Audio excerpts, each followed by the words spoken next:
और अब जिक्र करेंगे सानह गुल प्लाजा का। कराची में सानह गुल प्लाजा के 10वें रोज़ रेस्क्यू ऑपरेशन मुकम्मल कर लिया गया।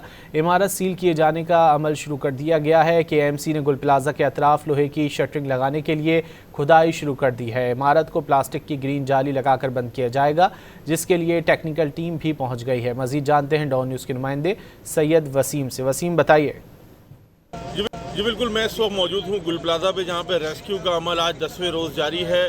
और आज जो है वो डिप्टी कमिश्नर साउथ की जानिब से जो अहम बात सामने आई है वो ये कि आप मेरे अक़ब में देख सकते हैं कि यहाँ पर जो मज़दूर हैं वो काम कर रहे हैं, क्योंकि अब इस इमारत को यहाँ पर खुदाई करके यहाँ से बंद किया जाएगा शटरिंग लगाकर, और जो ग्रीन नेट होती है उससे पूरी इमारत को जो है वो ढक दिया जाएगा। जिसके बाद जो है वो यहाँ पर जो सड़क का एक ट्रैक जो कि बंद है 10 रोज़ से, इसको जो है वो यहाँ से खोला जाएगा। और उधर से जो है ये बताया गया है कि पुलिस की नफरी जो है वो इस गुल प्लाजा के मुकाम पर तैनात रहेगी। इसी के साथ फायर ब्रिगेड और दीगर रेस्क्यू इदारे भी जो हैं वो यहाँ पर डिप्लॉय किए जा रहे हैं, ताकि किसी भी किस्म की, क्योंकि खस्ता इमारत है, कोई भी मज़ीद नाखुशगवार वाक़या पेश आए तो यहाँ पर जो रेस्क्यू इदारे हैं वो मौजूद रहें। यहाँ पर DC साउथ की जानिब से इस इमारत को, यहाँ पर जो KMC का अमला है उसको जो है वो ये टास्क दिया गया है कि यहाँ पर खुदाई करके जो इमारत के चारों तरफ जो है वो खुदाई करके वहाँ पर